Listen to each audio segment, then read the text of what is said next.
Olá, irmãos e irmãs em Cristo. Venho aqui hoje gravar para vocês mais um vídeo do meu canal revelando as profecias da Bíblia. E no vídeo de hoje, o tema é a série O Grande Conflito. O tema é uma obra de reforma ou o reavivamento. Antes de eu falar sobre este assunto, que era sobre essa obra de reavivamento, que era da reforma, eu preciso da ajuda de vocês para se inscreverem no meu canal Revelando as Profecias da Bíblia. Deixe seu like, ative os sininhos de notificações para receberem o meu vídeo. Compartilhe com o maior número de pessoas que vocês puderem o conteúdo do meu canal. Preciso da ajuda de vocês. É totalmente grátis. Não custará nada para vocês, tá ok? Vamos orar para fortalecer cada vez mais a nossa fé. Querido Deus e Pai, muito obrigado por este dia do Senhor que começou ontem ao pôr do sol e que termina hoje ao pôr do sol. 24 horas de adoração e louvor. Muito obrigado, meu Deus. O sábado do Senhor chegou. Por isso, meu Deus, venho aqui gravar mais um vídeo no meu canal. Pregar a Tua palavra. Pregar a verdade. Por isso, meu Deus, pregar a reforma que precisa ser feita no mundo. O reavivamento que daqui para o futuro tem que ser pregado, tem que ser feito. Por isso, meu Deus, fique comigo nesses minutos e segundos que eu estarei junto contigo, meu Pai. Faça-me de mim o seu servo, para que as pessoas possam aprender sobre a verdade, pregando a tua verdade, meu Deus. Tudo isso, agradeço e oro em nome do meu Salvador, Jesus Cristo. Amém. Então, povo de Deus, vamos lá. Uma obra de reforma. A obra da reforma do sábado a ser realizada nos últimos dias é predita na profecia de Isaías.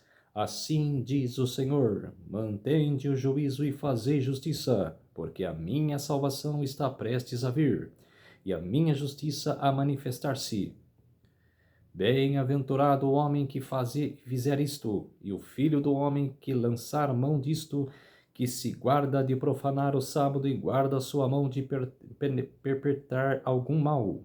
Aos filhos dos estrangeiros que se chegarem ao Senhor para o servirem e para o amarem o nome do Senhor, sendo deste modo servos seus, todos os que guardem o sábado não o profanado, e os que abraçarem o meu concerto também os levarei ao meu santo monte, e os festejarei na minha casa de oração. Isaías capítulo 56, versos 1, 2, 6 e 7.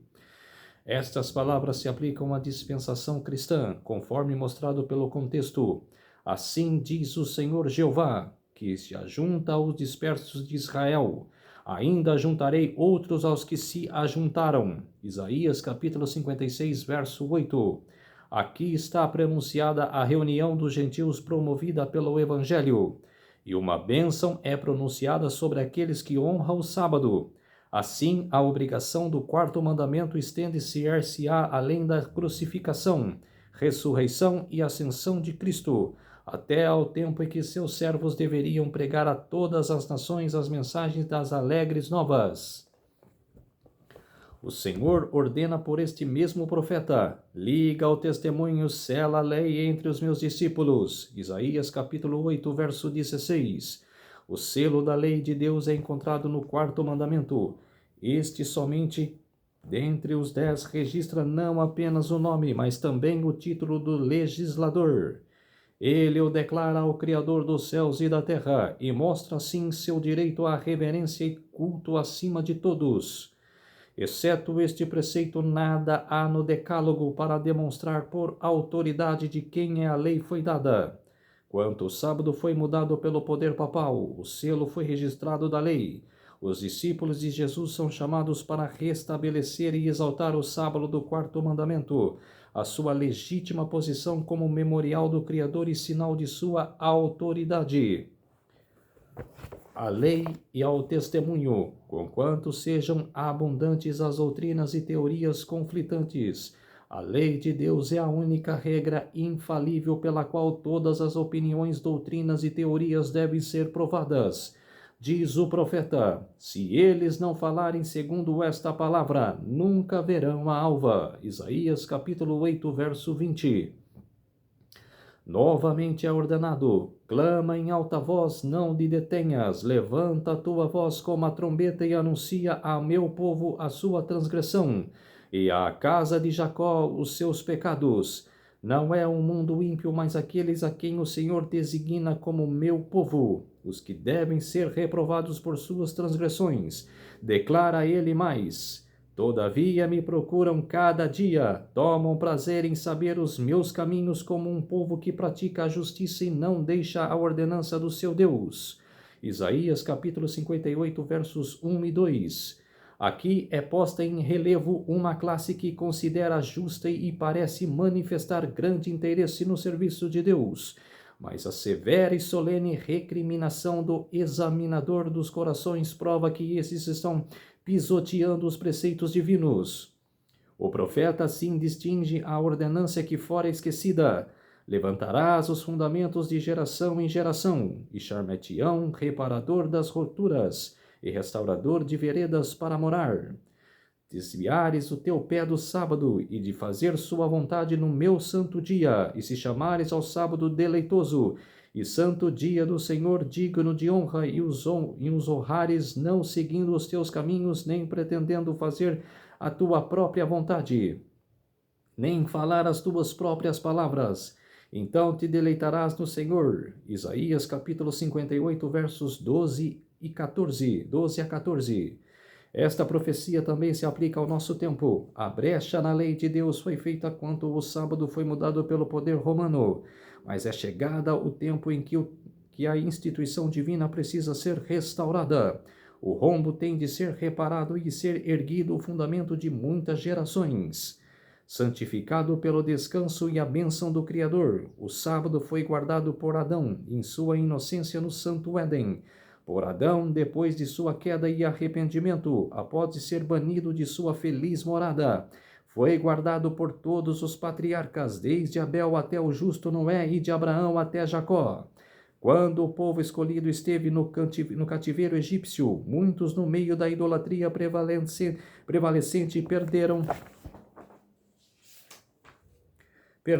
perderam seu conhecimento na lei de Deus, mas quando o Senhor libertou Israel, ele proclamou sua lei com terrível magnificência à multidão reunida, para quem pudesse conhecer sua vontade e temê-lo e obedecê-lo para sempre.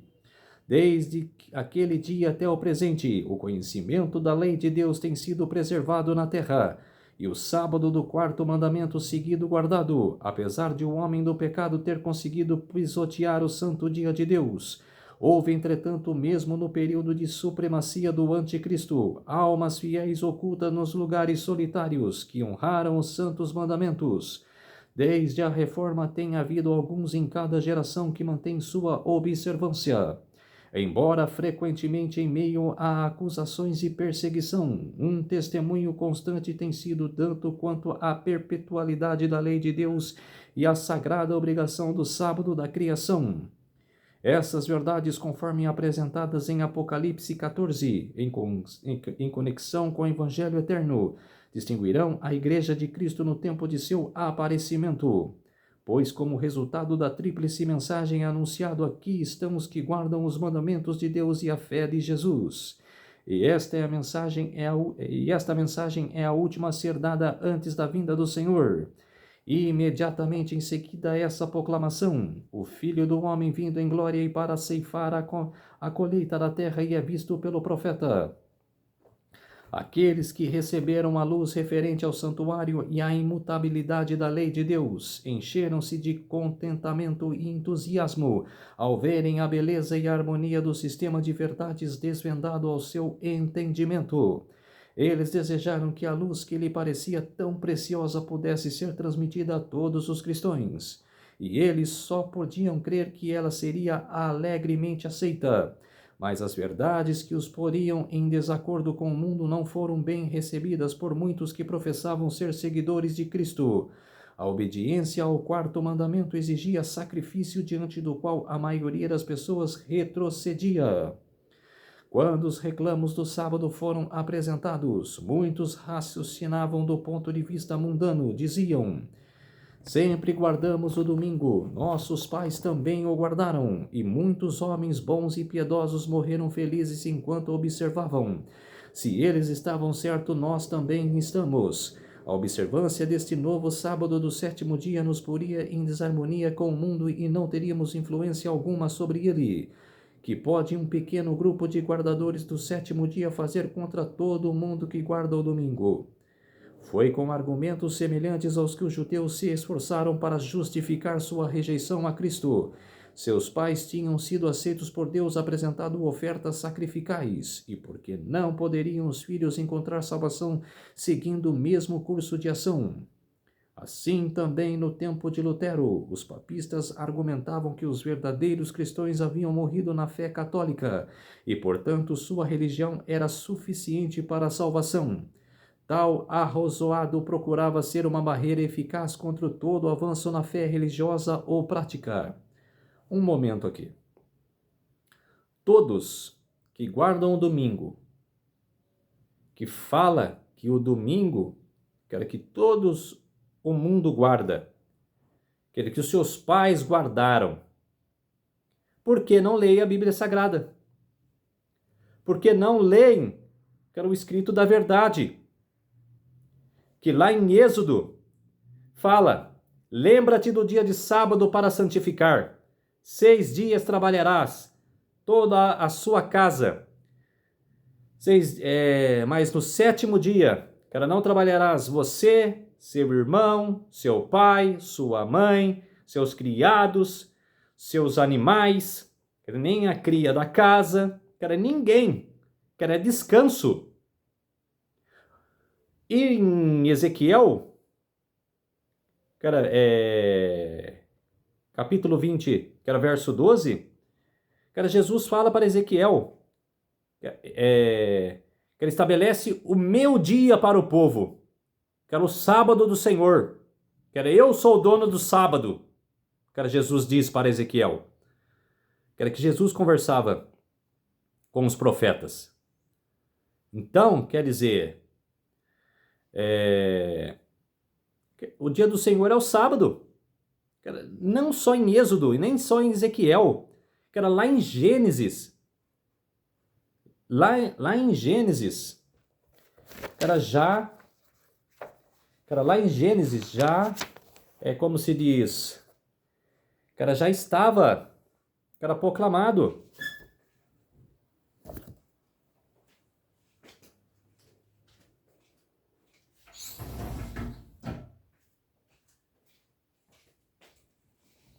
Lá em Gênesis já estava proclamado, antes de formar o homem, Jesus formou o homem ao 6º dia, no 7º dia descansou. Deus não se cansa, mas ele usou essa simulação, esse exemplo, para nós também descansar nesse dia, pregar a palavra, visitar órfãos, pregar o evangelho. É isso que tem que fazer no sábado do Senhor, descansar a alma. Por isso que antes que houvesse um hebreu na terra, uma pessoa na terra, Deus já tinha estabelecido. Olha só, os 10 mandamentos. Se valesse a partir do Êxodo, não valeria no tempo de Abraão. E valia. Abraão conhecia os mandamentos de Deus. Por que Deus fez mal ao faraó da época de Abraão? Quando despojou Sara ao seu harém. E infectou todos de lepra, de uma doença. Por quê? Porque o faraó ia cometer adultério. O que tem nos 10 mandamentos? Adultério. Outro caso de adultério, o rei de Gerar, o filisteu, o Ameleque, também, despojou Sara ao seu harém. O que Deus em sonho falou para Amaleque? Que se tocasse, um dedo em Sara, ele e todo o seu reino ia morrer. Então, quer dizer, mais um caso de idolatria. Que ele não era tempo de Moisés. Que era Moisés foi muito anos depois de Abraão, que era de Gênesis, de todo Gênesis. Moisés estava bem anos avançado antes de nascer. Que ele nasceu bem depois. Quando que era o tempo dos egípcios no Egito, que ela estava de 400 anos. Ele nasceu por volta estava faltando 100 anos, que era para se cumprir a libertação dos escravos lá do Egito, que era lá do povo hebreu.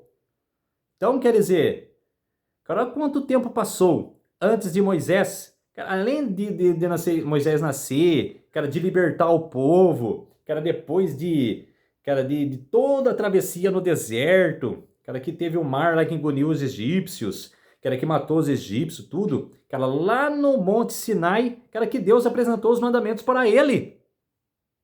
Então esses mandamentos já estavam valendo bem antes de Moisés.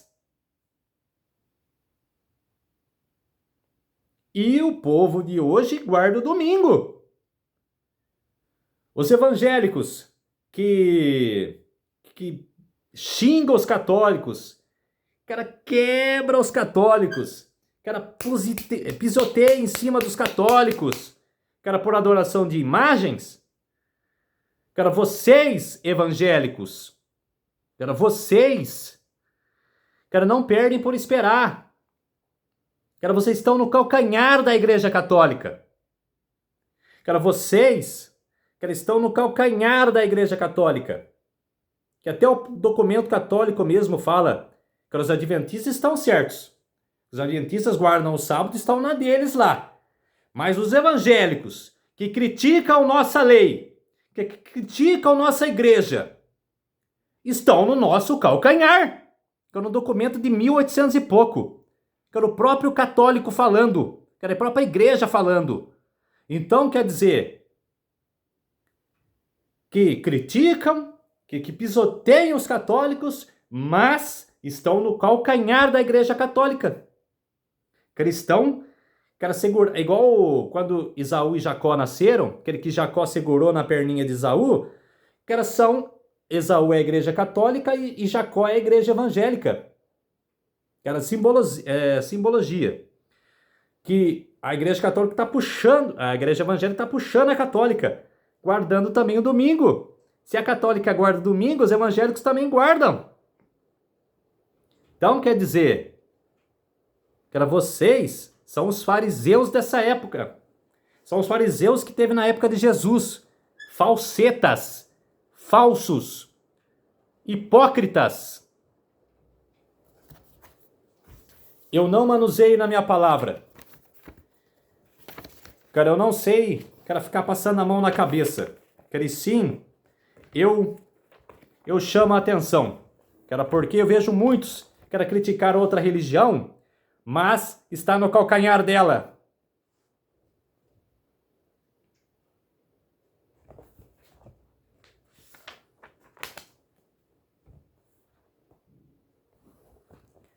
Muitos insistiam que a guarda do domingo havia sido uma doutrina estabelecida e um costume da igreja fundido por muitos séculos.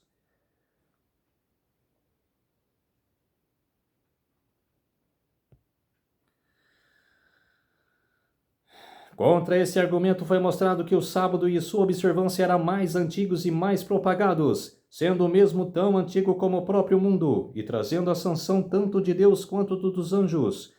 Quando foram lançados os fundamentos da terra, quando as estrelas da manhã juntamente cantavam a todos os filhos de Deus e rejubilavam, foi então lançado o fundamento do sábado. Jó capítulo 38, versos 6 e 7, Gênesis capítulo 2, versos 1 e 3. Essa instituição é digna de demandar nossa reverência. Ela não foi ordenada por nenhuma autoridade humana, senão a fundamentada sobre tradições humanas. Foi estabelecida pelo ancião de dias e ordenada por sua eterna palavra. Quando a atenção do povo foi chamada para o assunto da reforma do sábado, os ministros populares perverteram a palavra de Deus, colocando suas interpretações de tal maneira a aquietar as mentes inquiridoras. E aqueles que não pesquisavam as escrituras por si mesmos satisfazeram e aceitando-se trazeram-se e aceitando as conclusões que estavam em harmonia com seus desejos. Por meio de argumentos e sofonias das tradições dos pais e autoridades da igreja, muitos se esforçaram para destruir a verdade. Os defensores da verdade bíblica foram dirigidos à Sagrada Escritura para defender a validade do quarto mandamento. Homens humildes, equipados unicamente com a palavra da verdade, enfrentaram os ataques de homens eruditos que com surpresa e ira, descobriram que seus eloquentes sofonias eram impotentes contra o raciocínio simples e direto daqueles que eram mais versados nas Escrituras do que nas sutilezas escolásticas. Na ausência do testemunho da Bíblia em seu favor, muitos com infatigável persistência insistiam em seus argumentos, esquecendo-se de como o mesmo arrosado foi empregado contra Cristo e seus apóstolos, porque nossos homens eminentes não entendem essa questão do sábado. Poucos apenas creem como vocês. Vocês não podem estar certos e errados todos os homens letrados no mundo. Para refutar tal raciocínio era necessário apenas citar os ensinos das Escrituras e a história do procedimento do Senhor com o seu povo em todas as épocas. Deus opera por meio daqueles que ouvem sua voz e obedecem-na por meio daqueles que, se for necessário, falam verdades desagradáveis e não têm medo de reprovar pecados populares. A razão por que o Senhor não escolhe com mais frequência homens de saber e alta posição para conduzir os sistemas teológicos e não sentem necessidade de serem ensinados por Deus. Apenas aqueles que têm ligação pessoal com a fonte da sabedoria são capazes de compreender ou explicar as Escrituras.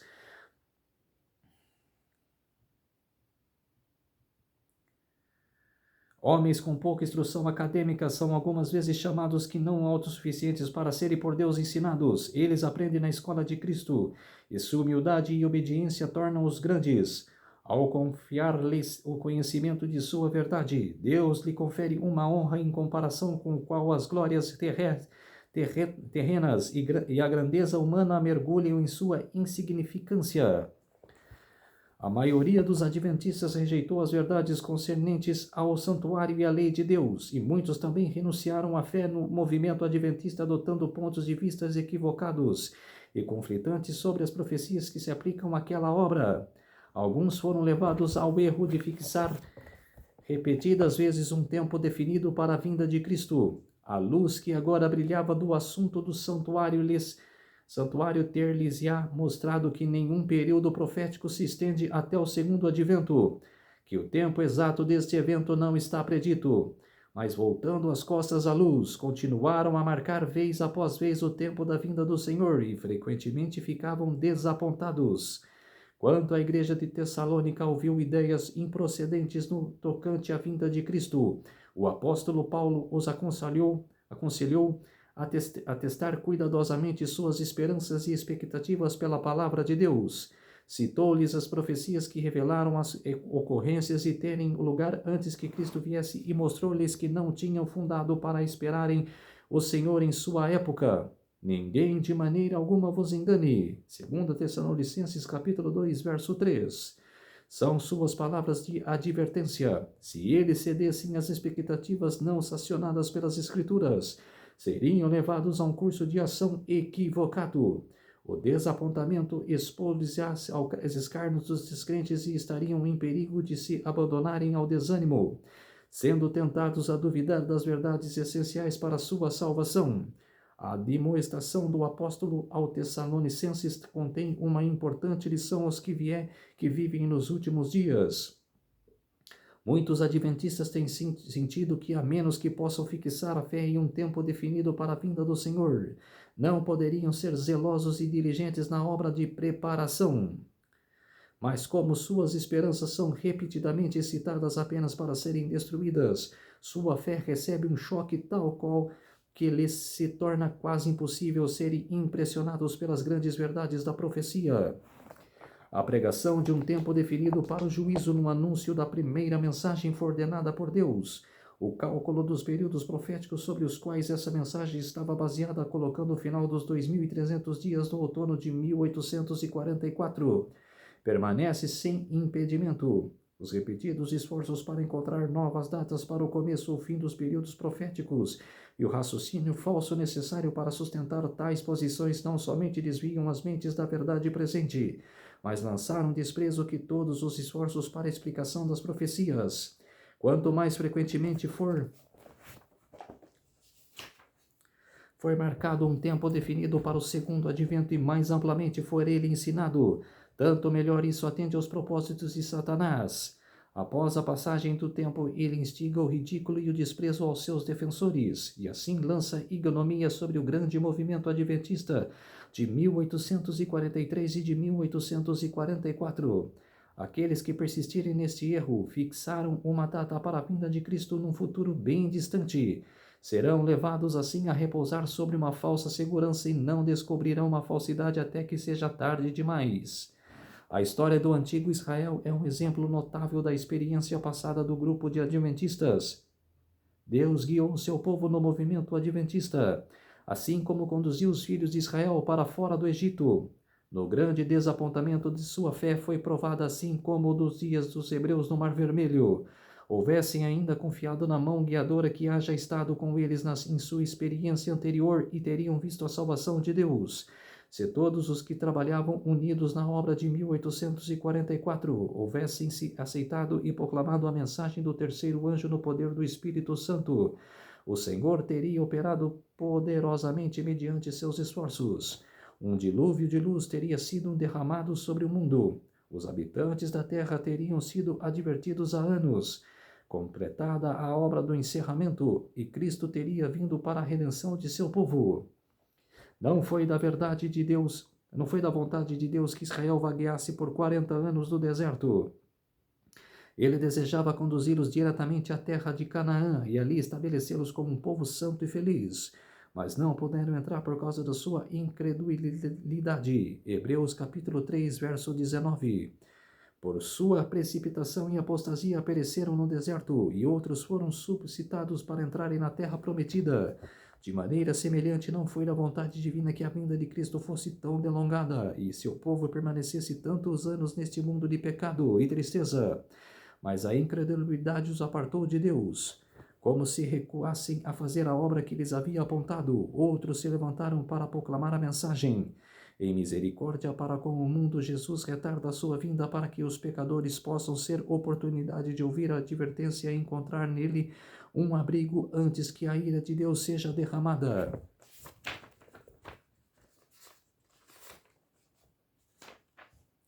Hoje, como nas eras passadas, a apresentação de uma verdade que reprove os pecados e erros dos tempos despertará oposição. Todo aquele que faz o mal aborrece a luz e não vem para a luz, porque que suas obras não sejam reprovadas. João capítulo 3, verso 20. Quando os homens veem que não podem manter sua posição pelas Escrituras, muitos se determinam a sustentá-la sobre todos os riscos e com um espírito malicioso atacam o caráter e motivos dos que permanecem em defesa da verdade impopular. Essa é a mesma política que tem seguido em todos os tempos. Elias foi declarado ser o perturbador de Israel. Jeremias foi acusado de traidor. Paulo de profanador do templo. Desde aqueles dias até hoje, os que desejam ser leais à verdade têm sido denunciados como sediciosos, hereges ou faciosos.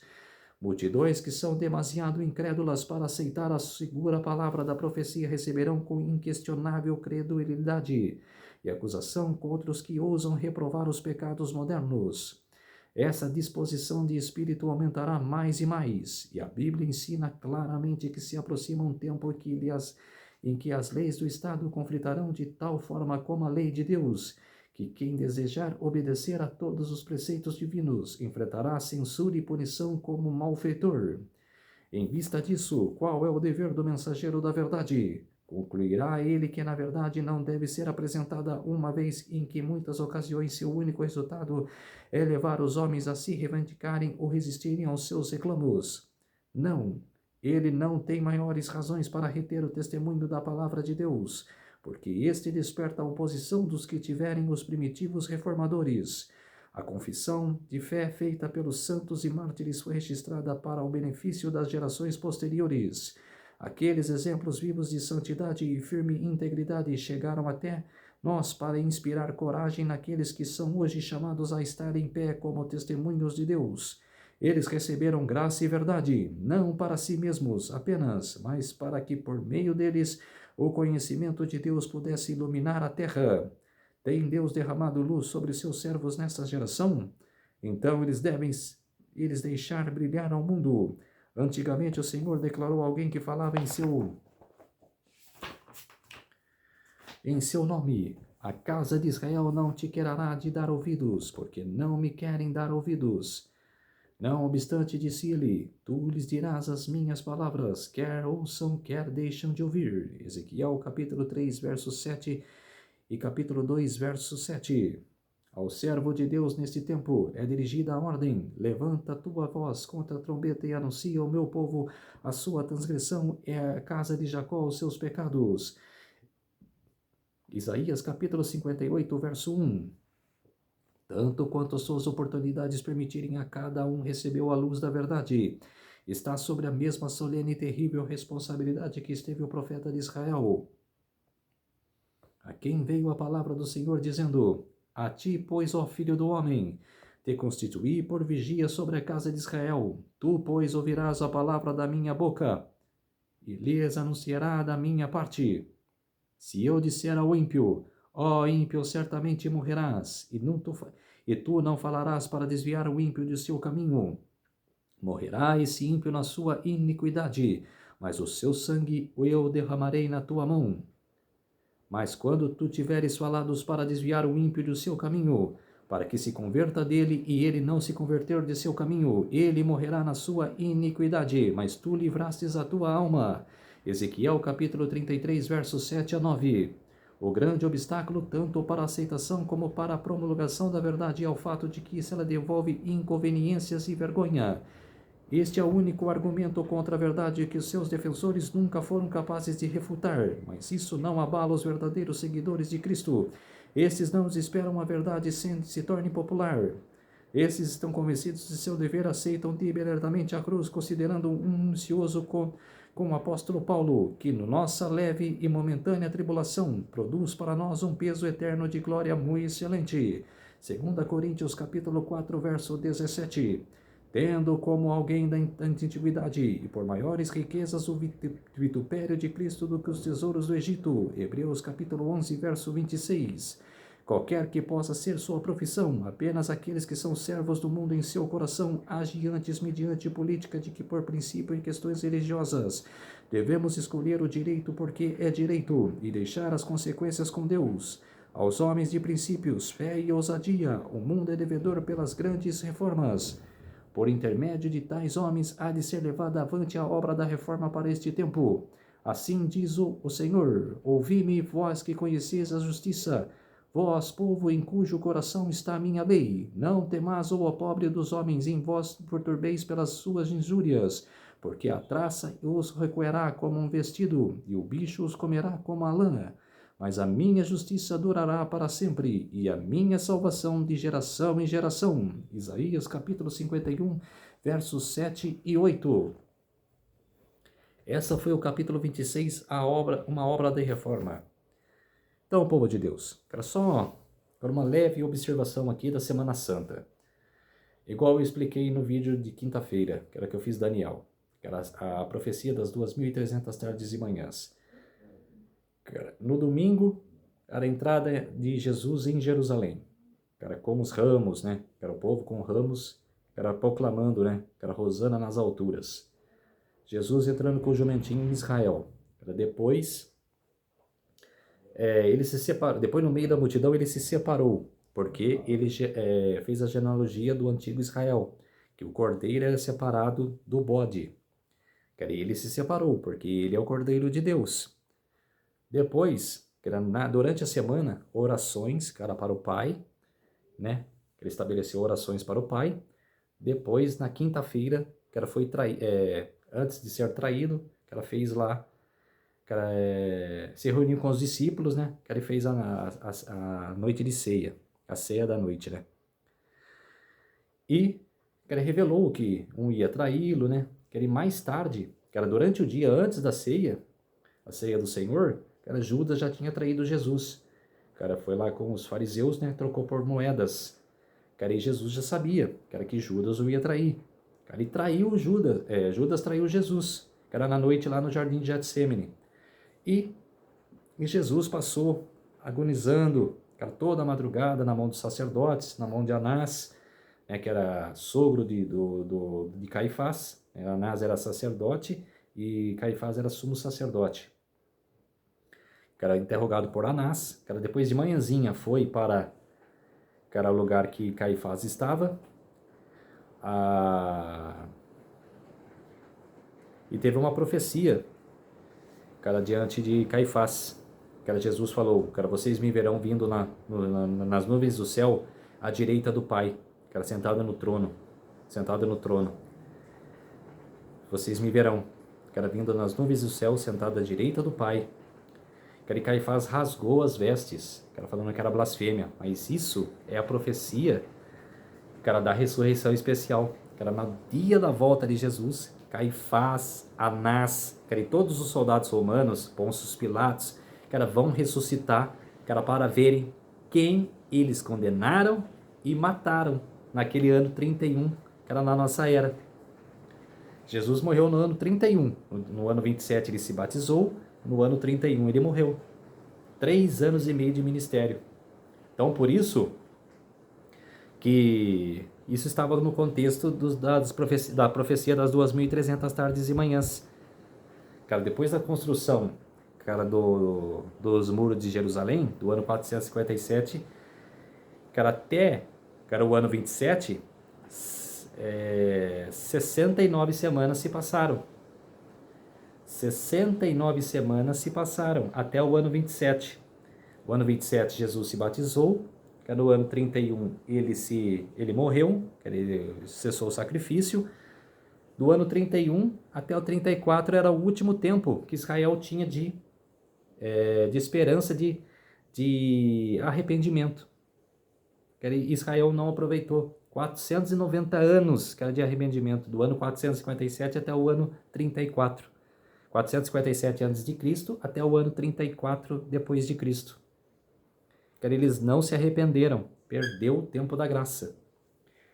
Não é uma nação escolhida. Então, por isso que esse contexto da morte de Jesus está predita na profecia das 2.300 tardes e manhãs. Do ano 34 até 1844 se passaram 1.810 anos. E a profecia terminou em 22 de outubro de 1844. Então, essa pequena lição para vocês, eu vou fazer uma pregação especial falando sobre essa matemática, que era da profecia das 2.300 tardes e manhãs. Mais para frente, vocês verão, tá bom? Vamos orar para fortalecer cada vez mais a nossa fé. Querido Deus e Pai, muito obrigado por este dia do Senhor, que começou ontem ao pôr do sol e que termina hoje ao pôr do sol. 24 horas de adoração e louvor, o sábado do Senhor. Muito obrigado, meu Deus, por esses minutos e segundos que o Senhor esteve comigo, fez-se de mim o seu servo, para apresentar essa verdade profética a todos os povos, nações e línguas. Muito obrigado, meu Deus. Tudo isso agradeço e oro em nome do meu Salvador, Jesus Cristo. Amém.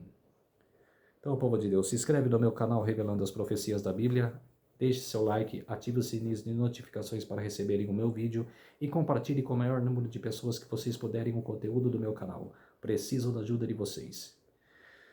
Um feliz sábado a todos e até o próximo vídeo. Tchau!